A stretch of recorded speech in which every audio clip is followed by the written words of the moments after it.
우리는 지난주부터 요한복음을 살펴보기 시작했고요. 지난주 요한복음을 살펴보면서 이 요한복음이 다른 복음서와는 좀 다르게 예수님을 좀 소개하고 있다는 사실에 대해서 우리가 좀 알게 되었습니다. 마태, 마가, 누가 이 세 복음서는 예수님을 소개할 때에 예수님의 족보를 시작으로 또는 한 사람을 시작으로 해서 천천히 그리고 서서히 예수님이 어떤 분이신가에 대해서 조금씩 가르쳐주는, 말씀하는 그런 기록하고 있는 내용이었는데요. 이 요한복음은 그런 복음서는 달리 첫 장 첫 절부터 태초에 말씀이 계시니라 라는 그 말씀을 시작으로 해서 필두로 해서 예수님은 하나님이시다, 예수님은 창조주시다, 예수님은 빛과 생명이시다를 아주 강하게 그리고 인상 깊게 우리들에게 가르쳐주고 있습니다.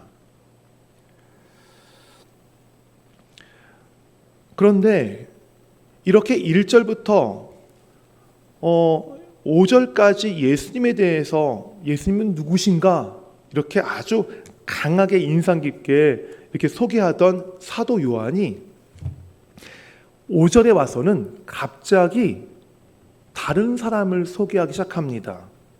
5절 말씀 같이 읽을까요?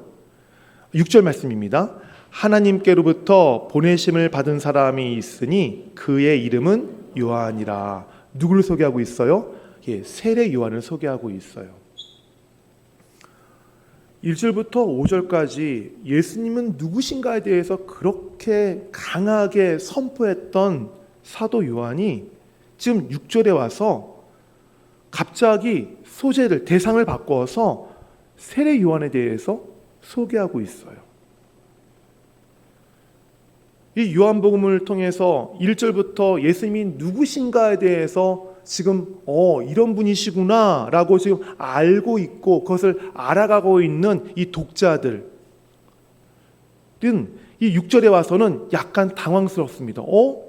예수님에 대해 소개하다가 갑자기 한 사람에 대해서 소개를 하고 있네. 독자들로 하여금 당황스럽게 만들 수도 있는 부분이고요. 또 글의 흐름을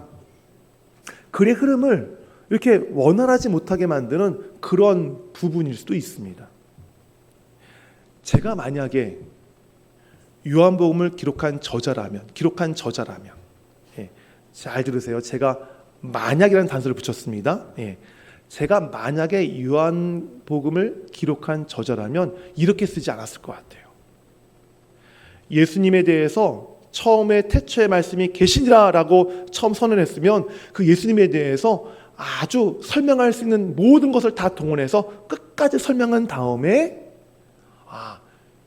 세례 요한이라는 사람이 있었는데 이 사람이 예수님을 증거하던 사람이다, 증거했다라고 하는 그렇게 글을 써내려갈 것 같아요. 여러분은 어떠세요? 그것이 논리적으로 글의 흐름상 맞지 않겠습니까?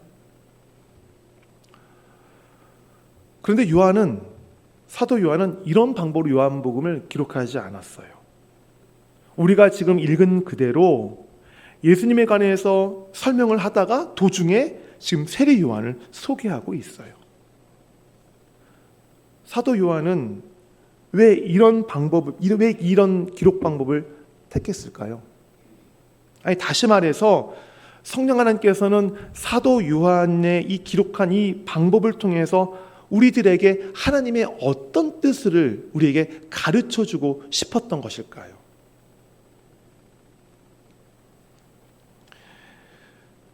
하나님께서 우리에게 이 요한의 기록을 통해서 우리에게 가르쳐주고 싶었던 뜻은 아주 분명하고 확실합니다.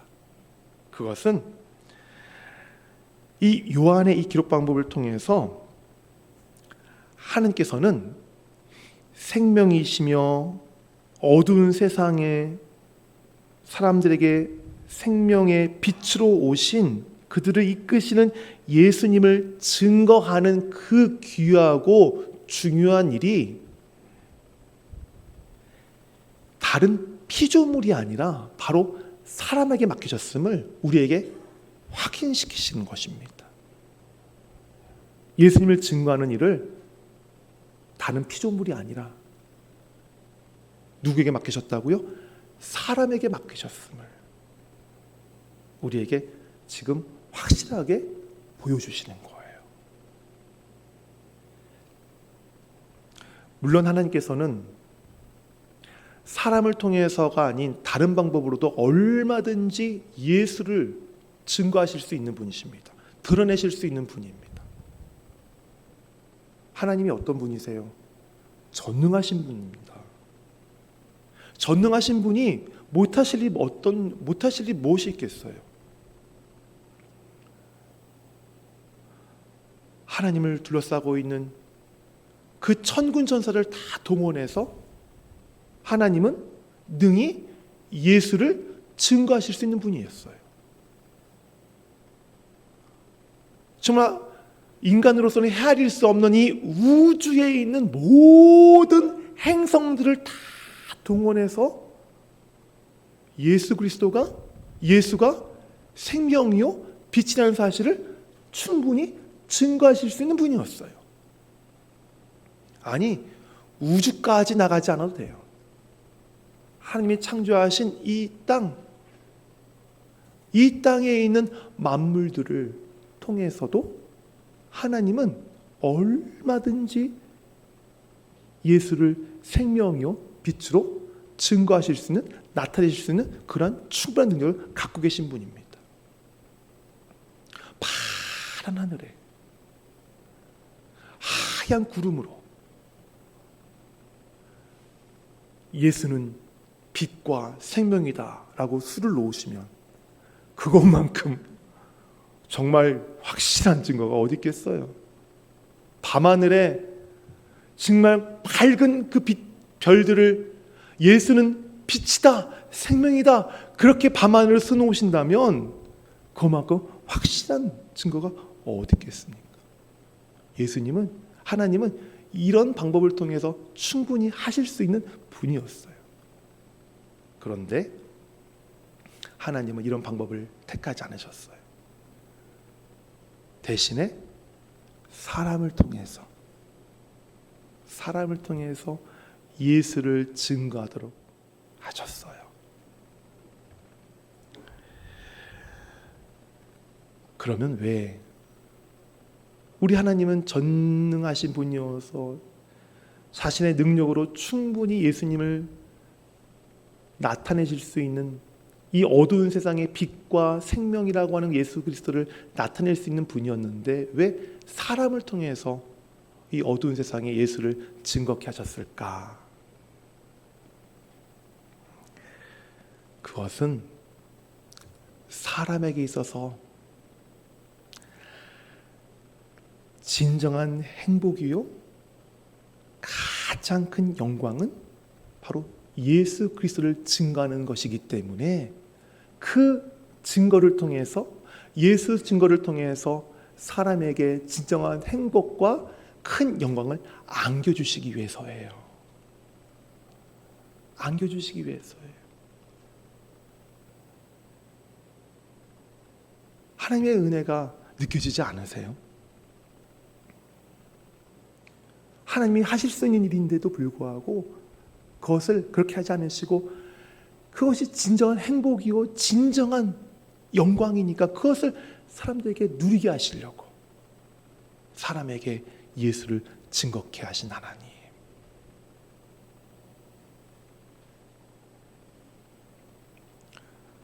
그렇다면 하나님께서 주시는 이 진정한 행복과 이 큰 영광을 이 땅에 있는 아무나가 누릴 수 있을까요? 안타깝지만 아닙니다.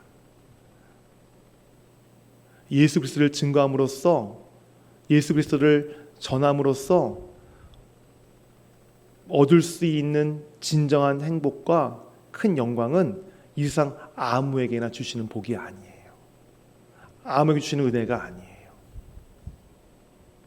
그 은혜는, 그 복은 하나님께로부터 부름받아 보내진 사람에게만 주시는 복입니다.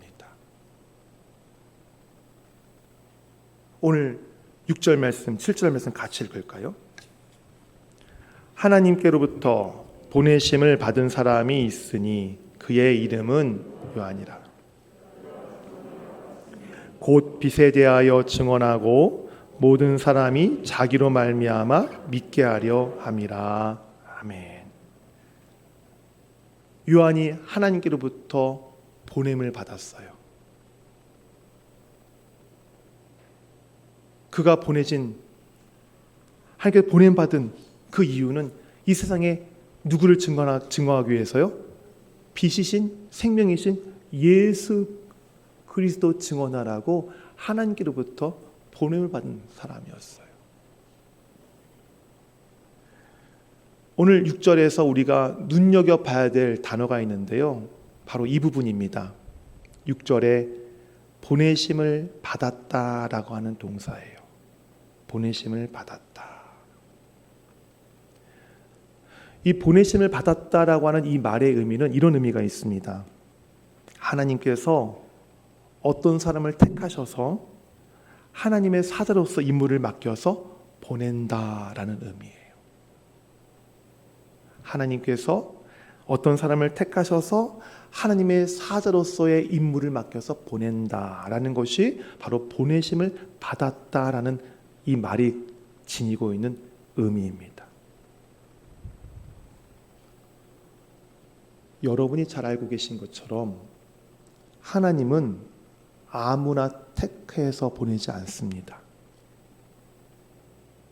구약에서 선지자를 보낼 때에도, 신약에서 제자들을 보낼 때에도 하나님은 아무나 선택하지 않으셨습니다.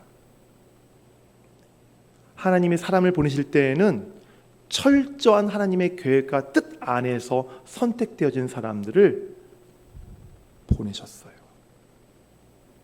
그렇다면 6절에 있는 하나님께로부터 보내심을 받은 사람이 있으니 그의 이름은 요한이라 라는 말이 어떤 의미를 담고 있습니까? 요한이 하나님께로부터 보내심을 받았다는 것은 어떤 것을 담고 있는 거예요? 그가 하나님의 뜻과 계획에 의해서 보내심을 받은 사람이라는 것을 의미하고 있는 건 아니겠습니까?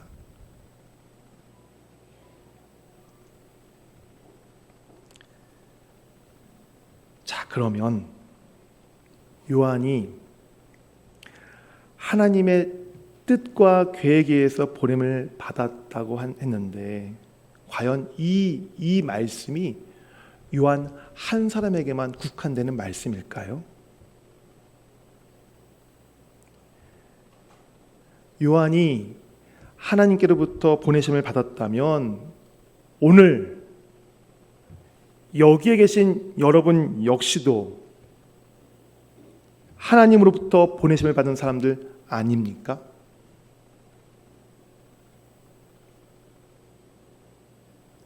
오늘 이 자리에는 요한처럼 하나님으로부터 부름받아 보내심을 받은 분들이 이곳에 계십니다. 여러분들은 하나님께로 보내심을 받아 부르심을 받아 보내신 사람들이에요. 믿으십니까? 아멘. 그 사실을 믿으셔야 돼요. 그 사실을 믿으셔야 돼요. 그렇다면 왜 하나님께서 여러분들을 보내셨을까? 왜 여러분들 하나님께서 이 땅에 보내셨을까? 그 이유가 있어요. 7절 말씀 읽을까요? 같이 읽겠습니다. 그가 증언하러 왔으니 곧 빛에 대하여 증언하고 모든 사람이 자기로 말미암아 믿게 하려 함이라. 아멘. 이 7절 말씀은 하나님께서 요한을 이 땅에 보내신 이유가 기록된 말씀이에요. 자, 제가 앞에서 하나님께서 요한을 이 땅에 보내신 것처럼 우리 역시도 이 땅에 하나님으로부터 보내심을 받은 사람이라고 말씀을 드렸어요. 그러면 7절에 있는 요한이 이 땅에 보내심을 받은 이유 역시도 바로 우리가 이 땅에 온 이유가 아닐까요? 어떤 이유요? 7절 말씀. 그가 증언하러 왔으니 곧 빛에 대하여 증언하고 모든 사람이 자기로 말미암아 믿게 하려고 하는 이 이유. 바로 이 이유 때문에 하나님께서 여러분을 이 땅에 보내신 것입니다. 아멘. 아멘. 어떠세요? 오늘 여러분 이 시간에 굉장히 중요한 사실 하나가 지금 밝혀지고 있는 거예요. 여러분의 출생의 비밀이 지금 밝혀지고 있는 거예요. 우리 어르신들은 생일 축하할 때 생일 축하합니다 라고 부르죠. 요즘 젊은 애들은 이 젊은 것들 어떻게 부르는지 아세요? 왜 태어났니? 이렇게 불러요.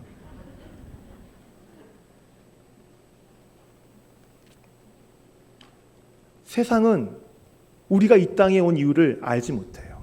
하지만 그리스도로부터 보냄받은 여러분들은 그 이유를 알고 있어요. 이 땅에 예수 그리스도를 증언하러 온 그 소명, 나로 말미암아 이 세상 사람들이 예수 그리스도를 믿게 한다는 그 소명, 그 소명을 갖고 이 땅에 내가 왔음을 우리는 알고 있어요. 그래서 여러분 친구가, 여러분 가족이, 여러분의 누군가 지인이 당신 이 땅에 왜 왔어? 왜 태어났어? 라고 묻는다면 바로 요한복음 1장 7절의 말씀을 여러분 말씀하실 줄 알아야 돼요.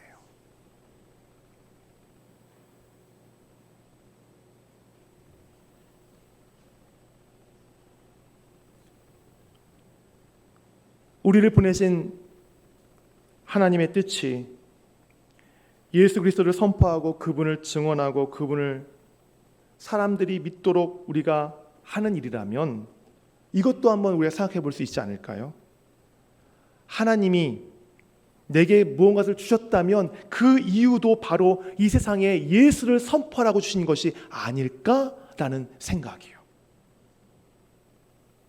내게 주신 것, 내게 주신 모든 것, 여기에는 여러분의 평안함과 넉넉함과 풍요로움뿐만 아니라 여러분이 지금 겪고 있는 어려움과 고난과 고통, 그것까지도 말하는 거예요.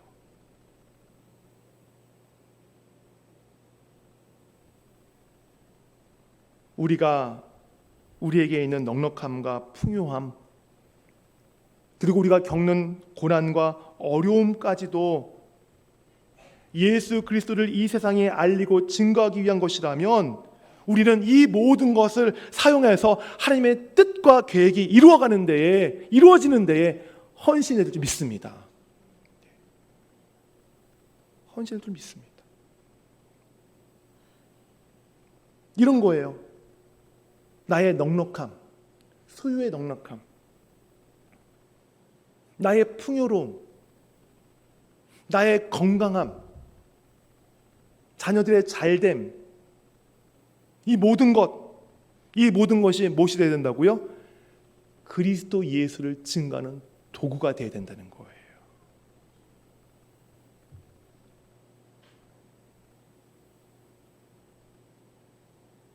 그런데 나의 평안함과 넉넉함과 나의 건강, 이 모든 것들이 그리스도를 증거하는 도구로 사용하지 않는다면 금세 그것이 우리를 잠식시키고 말아요. 우리는 거기에 미혹되고 말아요. 그럼 어떻게 돼요? 예수 그리스도의 생명이 아니라 나의 넉넉함이, 나의 풍요로움이, 내가 갖고 있는 돈이, 내가 갖고 있는 건강이 생명 대신 예수보다 더 중요하게 여기게 되는 거예요.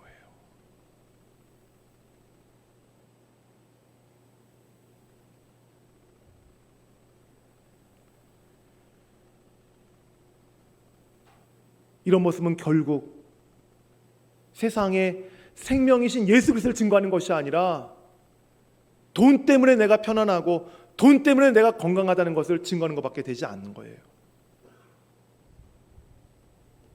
그러므로 성도 여러분, 여러분의 삶이 풍요로워지고 넉넉해질수록 더욱 그리스도 예수를 증거하는 삶이 되시기를 소원합니다. 그것이 바로 예수 그리스도가 오직 우리의 생명이심을 이 세상에 증거하는 거예요. 증거하는 거예요.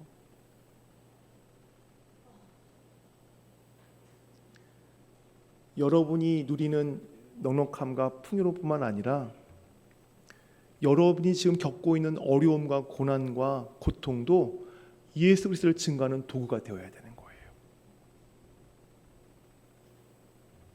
만약 우리가 고난과 어려움 앞에서 이것들을 두려워하고 이것들 때문에 늘 패배의식에 젖어 있고 절망하고 원망하고 늘 주눅들어 살다면 그것이 결국 무엇을 얘기하는 거겠어요? 생명이신 예수 그리스도의 권세보다 나를 지금 둘러싸고 있는 그 두려움과 고통과 어려움이 더 힘이 세다는 것을 세상에 증거하는 꼴밖에 되지 않습니다.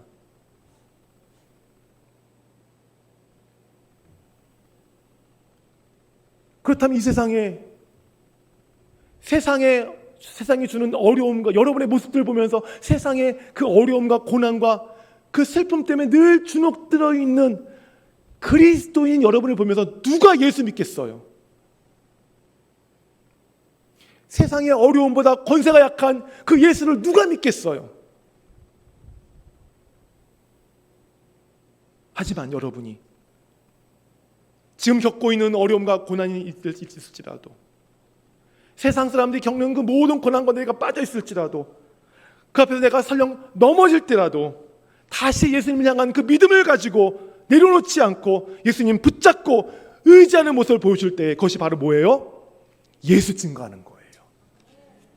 그게 바로 예수 증거하는 거예요. 제가 가끔씩 말씀드리죠. 왜 목회자의 가정에서, 왜 직분자의 가정에서 자라난 아이들이 왜 다 자라고 나서 예수 떠나는지 그 이유 제가 말씀드리잖아요. 목회자들의 그 삶에 찌든 그 고통과 어려움, 그것들을 고스란히 자녀들에게 있는 그대로 다 보여주니까, 직분자들의 그 모습들을 그 필터링 없이 그냥 집에 가서 자녀들에게 그 모습 그대로 다 보여주니까 자녀들이 뭘 보겠어요? 아, 우리 부모가 믿는 하나님은 맨날 저렇게 울상 짓게 만들고 힘들게 만들고 눈물 짓게 만들고 집에 와서 큰 소리 치게 만들고 학대하게 만드는 하나님이구나. 믿을 필요 없겠네. 바로 그것을 학습시키는 거예요. 그래서 불신자의 가정에 있는 자녀들보다 신자의 가정에 있는 아이들이 예수 떠났을 때 돌아오기가 더 힘든 거예요.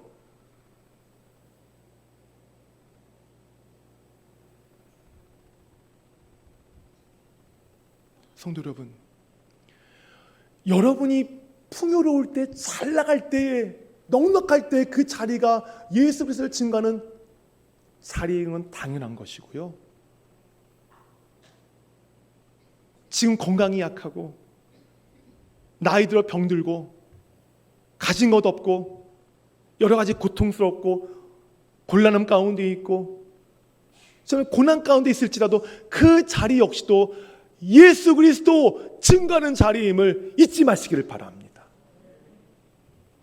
세상은 바로 그 자리에서 증거하는 여러분의 모습을 보고 빛 대신 예수 그리스도께 나오게 될 것입니다.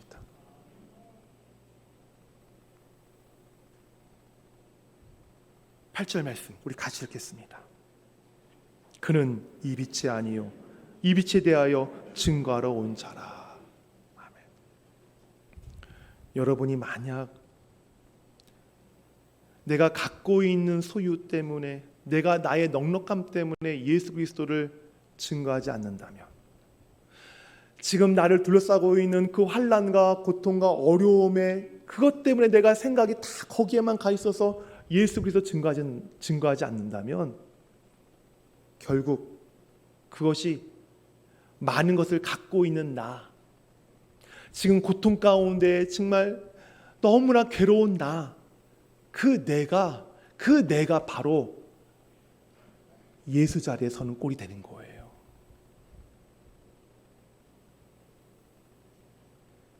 세례 요한은 자기는 빛이 아니라고 그랬어요. 자기는 그 빛을 증거하러 온 사람이라고 얘기했어요.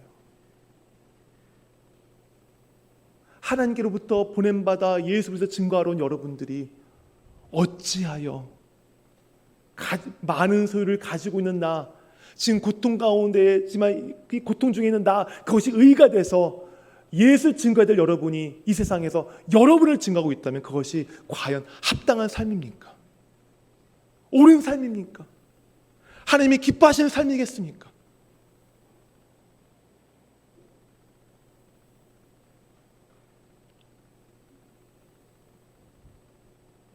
요한복음 1장 1절부터 예수님은 어떤 분이신지를 강력하게 우리에게 말씀하고 있습니다. 이것은 이 예수님은 우리의 상황과 형편 봐가면서 할 수 있으면 증거하고 할 수 없으면 증거하지 않아도 되는 그런 분이 아니라 지금 우리의 처지가 어떻든지, 우리의 소유가 넉넉함에 있든지, 우리의 소유가 넉넉함이 있지 않든지, 우리가 건강하든지 건강하지 않든지, 내가 행복함에 있든지 내가 고통 중에 있든지, 어떤 상황에도 불구하고 당연히 세상에 널리 알려질 분이라는 것을 우리에게 가르쳐주고 있는 거예요. 우리 예수님 바로 그런 분이세요. 우리 예수님 바로 그런 분이세요. 그런 분이세요. 바로 이 귀한 예수 그리스도를 전하는 일을 하나님께서 우리에게 맡기셨어요. 하나님께서도 충분히 하실 수 있는 그 일을 우리에게 맡기심으로써 우리가 예수 그리스도를 증거할 때에, 선언할 때에, 그를 나타낼 때에 정말 진정한 행복과 영광을 우리가 누릴 수 있게 해 주셨습니다. 우리는 그리스도 예수를 이 땅에 증거하기 위해서 세례 요한처럼 하나님께로부터 보냄받은 사람입니다. 아멘. 아멘. 하나님께로부터 보냄받았다는 것은 하늘의 생명이 주어진 자라는 거예요. 하늘의 생명이 주어진 자. 이 사실을 알고 있는 성도라면 당연히 예수 그리스도를 증거하는 것이 부담스럽지 않을 것입니다.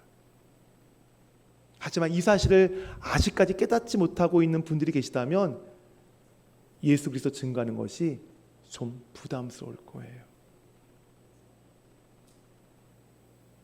저는 여러분이 예수 그리스도를 전하는 것을 부담스럽게 여기는 분들 되지 않기를 바랍니다. 여러분 안에 주신 그 하늘의 생명이 충만해서 그 생명을 주신 우리 예수 그리스도를 정말 즐겁고 기쁘고 감사한 마음으로 고난 가운데서도 평안함 가운데서도 늘 전하는 것을 멈추지 않는 그런 주의 성도가 되시기를 소원합니다. 성도는 하나님의 뜻에 순종하기 위해서 자기의 모든 것을 다 예수님을 증거하는 데에 다 헌신하는 사람들이에요.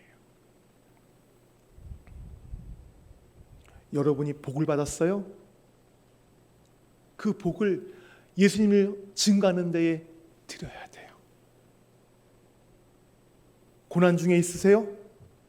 그 고난, 그 고통, 어려움, 예수 그리스도 증거하는 데에 그 자리임을 고백하실 줄 아셔야 돼요. 이렇게 우리가 사면 그런 그리스도의 삶의 구석구석에는 예수님의 흔적이 새겨져 있어요.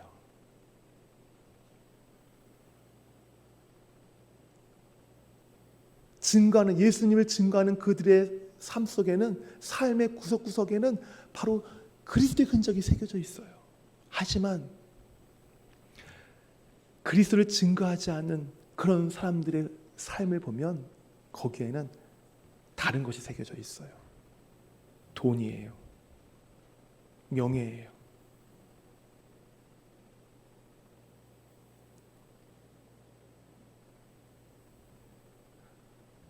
성도 여러분, 여러분은 여러분의 삶에 어떤 흔적이 새겨지기를 원하십니까? 예수 그리스도의 흔적입니까? 아니면 돈의 흔적입니까? 말씀을 맺겠습니다. 성도 여러분, 여러분을 보시길 바랍니다. 여러분 자신을 보세요. 여러분은 빛과 생명이신 예수 그리스도를 이 땅에 증언하라고, 선포하라고, 알리라고, 널리 알리라고 하나님께로부터 보냄받은 사람들입니다. 그 삶을 기억하십시오. 여러분의 삶을 통해서 예수 그리스도가 증거된다는 것을 잊지 마시고, 그 삶을 통해서 예수 그리스도를 널리 증거하는 그런 복된 한 주간, 여러분의 인생이 되시기를 주님으로 축복합니다. 아멘. 우리 기도하겠습니다.